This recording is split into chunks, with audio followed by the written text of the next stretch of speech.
كرمه من البيان ما يحتاج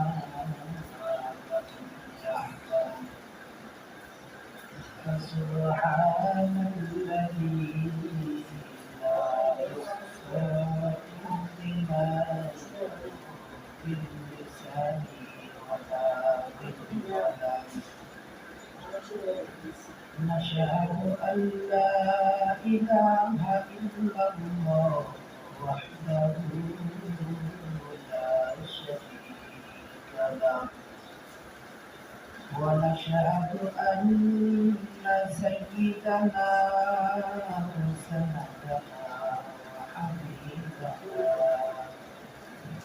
وحبيب ربنا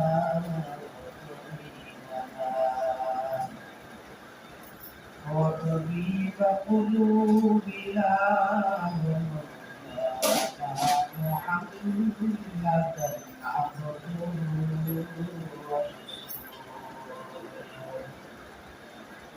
الذي أرسله الله تعالى بالحق بشيرا ونذيرا وداعيا إلى الله بإذنه وسراجا وقمرا منيرا أما بعد فأعوذ بالله من الشيطان الرجيم بسم الله الرحمن الرحيم واتل عليهم نبأ ابني آدم بالحق إذ قربا قربانا فتقبل من أحدهما ولم يتقبل من الآخر قال لأقتلنك قال إنما يتقبل الله من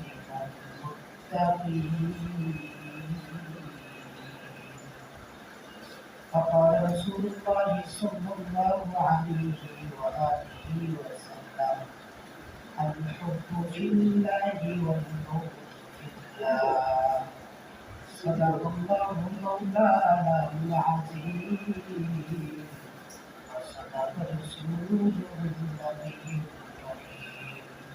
ونحن على ذلك لمن الشاهدين والشاكرين والحمد لله رب العالمين سبحانك لا علم لنا إلا ما علمتنا إنك أنت العليم الحكيم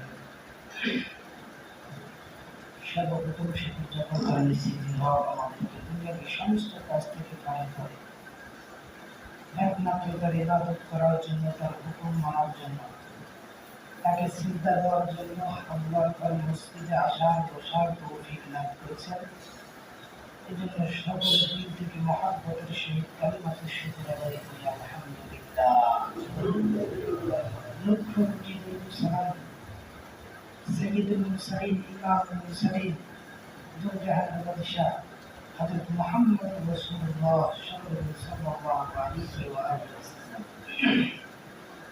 সম্মানিত হাজিরিন গত জুমায় আমরা আলোচনা করছিলাম আদম এবং হাওয়া দুনিয়া আসার বিষয় এবং আমরা যে বর্তমান মৃত্যুবরণ করি কারোর কারোর জন্য তিনটা কারোর জন্য পাঁচটা কেন এই বিষয়ে কথা বলছি দুনিয়াতে সর্বপ্রথম আগুন কিভাবে আসলো এটাও বলছি কিন্তু আজকে অল্প একটু টাচ দেব সেটা হচ্ছে আমাদের সামনে দ্রুত গতিতে চলে আসতেছে কোরবানি কোথা থেকে আসলো সর্বপ্রথম কে কোরবানি দিল এ বিষয়ে অল্প একটু কথা বলব আল্লাহ সুবহানাহু ওয়া তাআলা সর্বপ্রথম আদম এবং হাওয়াকে যখন জান্নাত থেকে দুনিয়ায় পাঠাইলেন যখন জান্নাত থেকে দুনিয়ায় পাঠার পর আদম এবং হাওয়া বংশ বিস্তার করা শুরু করবে। সর্বপ্রথম তাদের দুজনের মিলনের পর দুজন বাচ্চা হয়। সর্বপ্রথম হাবিল এবং পরমা সুন্দরী। তার পরের বছর আদম এবং হাওয়া মিলিত হওয়ার পর কাবিল এবং কুসরি নামে প্রথম বছরে একটি ছেলে একটি মেয়ে এবং দ্বিতীয় বছরে একটি ছেলে একটি মেয়ে। তো আদম আলাইহিস সালামের জামানায় আদম এবং হাওয়া এবং তার সন্তান 4 জন। মোট পৃথিবীতে ছিল 6 জন। তখন কোনো মানুষ কি ছিল? তখন কোন মানুষ দুনিয়াতে আসে নাই। তো তখনকার জামানায় আল্লাহ সুবহানাহু ওয়া তাআলা একটা বিধান করে দিলেন যে আদমকে জানাই দিলেন যে তোমার সর্বপ্রথম যে ছেলে এবং দ্বিতীয়বার যে মেয়ে তাকে তুমি বিবাহ দাও, আর সর্বপ্রথম যে মেয়ে দ্বিতীয় দর যে ছেলে তার সাথে বিবাহ দাও। কিন্তু হাবিলের সঙ্গে যে মেয়েটি জন্মগ্রহণ করছে খুব সুন্দর, কাবিলের সঙ্গে যে মেয়ে জন্মগ্রহণ করেছে সে সুন্দর না, কুৎসিত। দুইজন ভাই এখান থেকে বিভ্রান্ত হওয়া শুরু করলো। যখন বিভ্রান্ত হওয়া শুরু করলো তখন আল্লাহ সুবহানাহু ওয়া তাআলা আদম আলাইহিস সালামকে জানাই দিলেন যে আপনার সন্তানরা যদি বিভ্রান্ত করতেছে এখান থেকে আপনি কুরবানির ব্যবস্থা করেন। যার কুরবানি আমি রব কবুল করব সে ওই সুন্দরী মেয়েকে বিবাহ করবে। তো এখন আদম আলাইহিস সালাম দুজনকে সন্তানকে ডাকার পর সুন্দরভাবে বুঝাই দিল আল্লাহর বিধান, আপনাদের দুজনকে কোরবানি করতে হবে। আল্লাহ যার কোরবানি কবুল করবে সে ওই সুন্দরী মেয়েকে বিবাহ করবে। দুজন তৎক্ষণাৎ রাজি হয়ে গেলেন।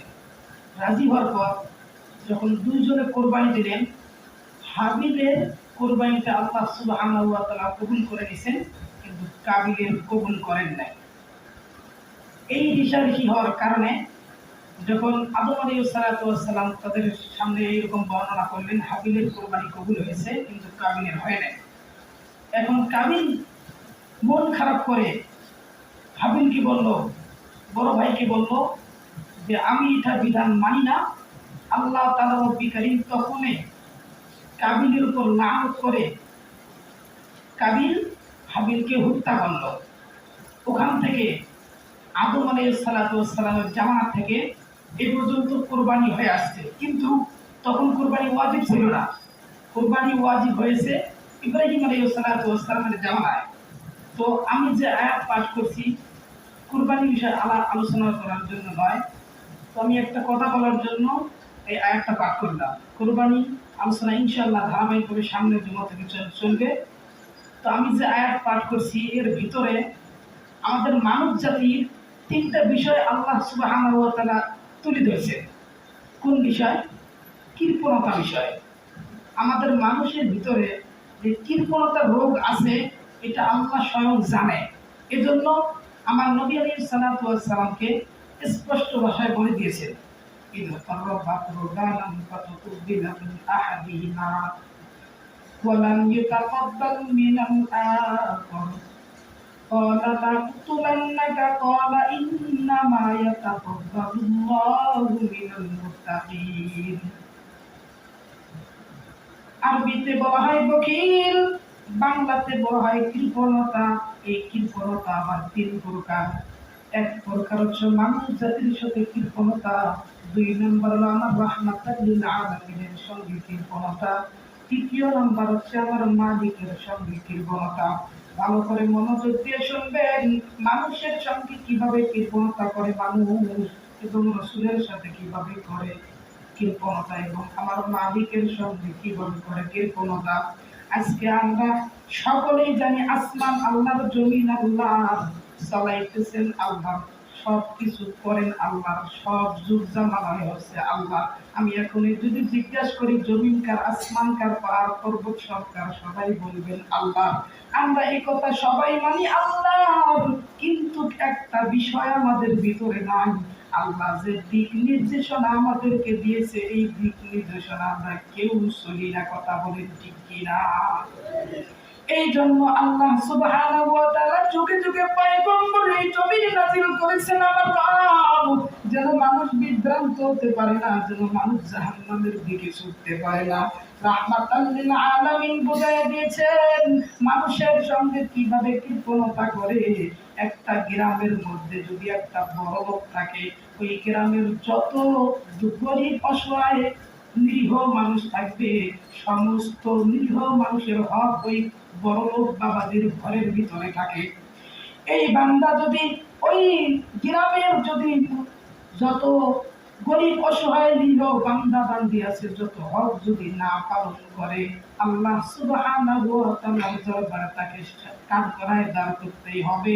আর ওই বান্দা বান্দিগুলো চোখের পানি যদি ফেলায় আমার মালিককে জানায় দেয়, রব, দুনিয়ায় আমাকে কিছুই দাও নাই, কিন্তু আমার পাশের বাড়ির ধন সম্পদ দিয়েছো অনেক, কিন্তু আমার রব রাহমাতাল লিল আলামিনকে বুঝাই দিয়েছেন নবী পয়গম্বর, আপনার উম্মতদেরকে জানায়া দেন আপনার উম্মতের মধ্যে যেগুলো ধন সম্পদের মালিক, এগুলোর হক আমি গরিব মিসকিনদের দিয়ে দিয়েছি। বলেন সুবহানাল্লাহ।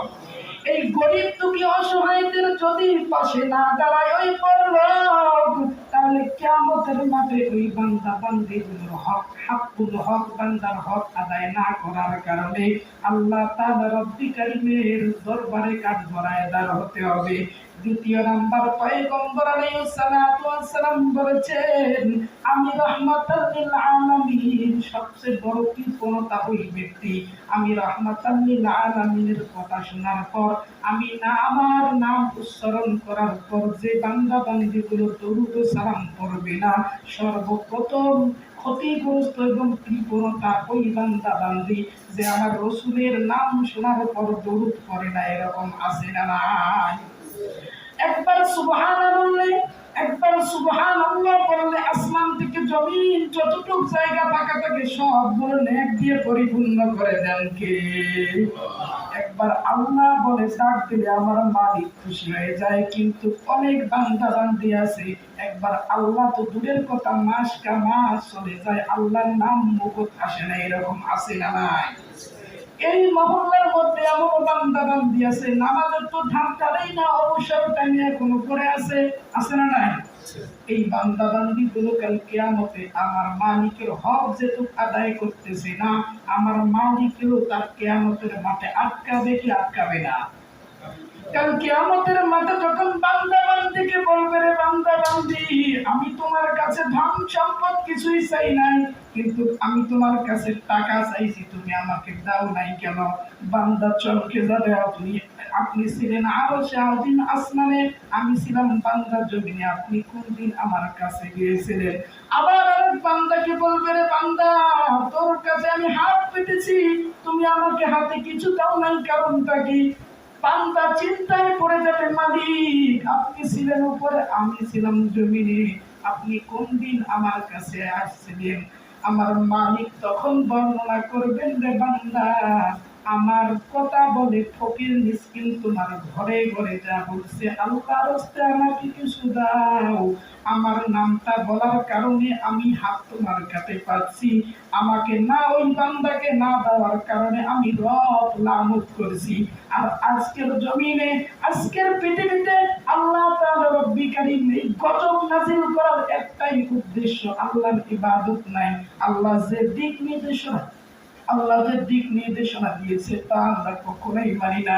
নিজের মনে মনে ভাবতেছি, আল্লাহর রাস্তায় যদি আমি 1 মণ ধান দিয়ে দেই, তাহলে আমার 1 মাসের খোরাকি আমার নষ্ট হয়ে যাবে।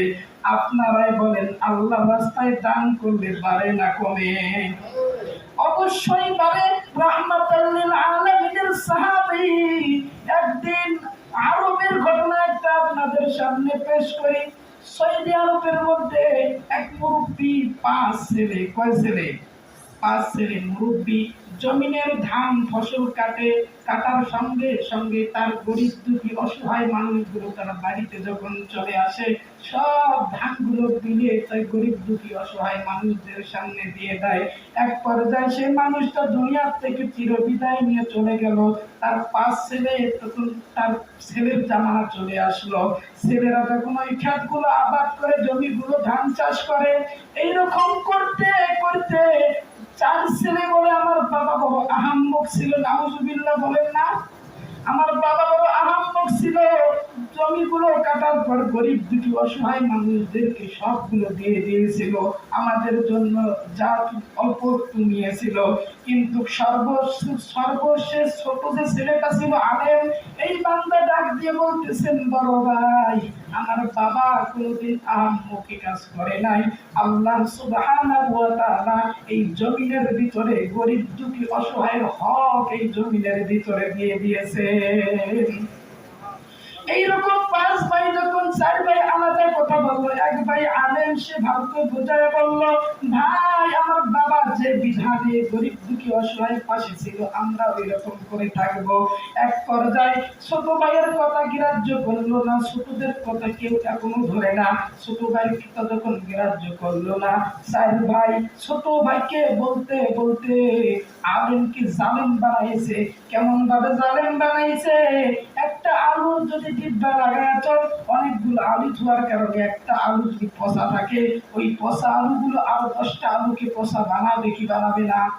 এইরকম চার ভাই যখন একত্রিত হওয়ার পরে ছোট ভাইকে বারবার বলতেছে, ভাই তুমি ছোট, তুমি বোঝো না, আমার বাবা অনেক ক্ষতি আমাদেরকে করেছেন, এই জমিগুলো ধানগুলো কাটিয়ে কাটিয়ে এই গরিব দুঃখী অসহায় মানুষদেরকে দিয়েছেন, আমরা এই ভুল করব না।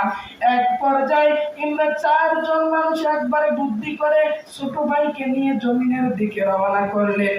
আল্লাহ তাআলা রব্বি কারীমের লানত ওই জমিনে পড়ার পর যেদিন জমিনে ধান কাটতে যাবে, আল্লাহ সুবহানাহু ওয়া তাআলা সেই ধান কাটার আগেই লানত করে সব ধানগুলো পুরো সারখার করে দিয়েছে। বলেন নাউজুবিল্লাহ।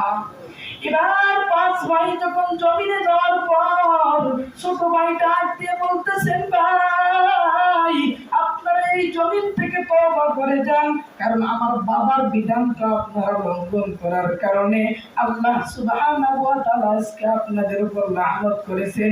আজকে গরিব দুঃখী অসহায় আর পাবে না, তোমরা আজকে আর পাবেন না। এইরকম বাংলার জমিনের লোক এখনো আছে না নাই? এখনো বাংলার জমিনের লোক আছে, 1 কেজি ধান দেওয়ার জন্য কলিজাটা ফেটে যায়। এই জন্য কাল কিয়ামতের মাঠে যখন আমার মালিক ধরবে, বান্দা আমি তোমার কাছে হাত পেতেছি, তুমি আমাকে দাও নাই, বান্দা চমকে যাবে, আল্লাহ আপনি তো আমার সামনে কোনোদিন আসেন নাই। তখন মালিক বিস্তারণ করে বলবে, তোমার ঘরে আমি আমার বান্দাকে পাঠাইছি, আমার বান্দাকে গরিব করে বানাইছি আমি আল্লাহ, আর তোমাকে ধন সম্পদ দিয়ে বানাইছি আমি আল্লাহ। অতএব আমার বান্দার হক তোমার ঘরে রাখছি, তুমি হক আদায় করো নাই। আজকে যাও যাও যাও, আজকে আমার বানা জান্নাতে তুমি প্রবেশ করতে পারবে না। জাহান্নামের ফেরেশতাকে ডাক দিয়ে বলবে, জাহান্নামের ফেরেশতার দল, এই বান্দার হাতে পায়ে শিকল লাগাও, আমার দেওয়া সম্পদ আমি এই বান্দাকে উপহার স্বরূপ দিয়েছি। কতক্ষণের জন্য দিয়েছি? যতক্ষণ না দুনিয়ায় থাকবে ততক্ষণ না দিয়েছি। দুনিয়ায় আসার পর কোন বান্দা দুনিয়ার থেকে যাওয়ার পর জমিন হাতে করে নিয়ে গেছে নাকি? জমিনকে হাতে করে নিয়ে গেছে কেউ জানেন? কারণ নজির আছে। কেন আপনার এরকম বাহাদুরি করবেন? আল্লাহর মাল, আল্লাহর সব জিনিস আল্লাহর রাস্তায় দান করেছে, এটা না তার মতো বোকা আছে এই দুনিয়ায়? এজন্য আমাদেরকে সব সময় দিল উজাড় করে মালিকের দরবারে মালিকের সন্তুষ্টি করার জন্য আল্লাহর রাস্তায় দান করবো তো ইনশাআল্লাহ। ইনশাআল্লাহ সবাই দান করবো তো ইনশাআল্লাহ। ইনশাআল্লাহ আল্লাহ সুবহানাহু ওয়া তাআলা উক্ত আয়াতে ছোট্ট একটা আমল আল্লাহ যেন আমাদেরকে সবাইকে দান করার উৎসাহ দান করে। সকলে বলেন আল্লাহুম্মা আমিন। ওয়া আখিরু দাওয়ানা আনিল হামদুলিল্লাহি রাব্বিল আলামিন।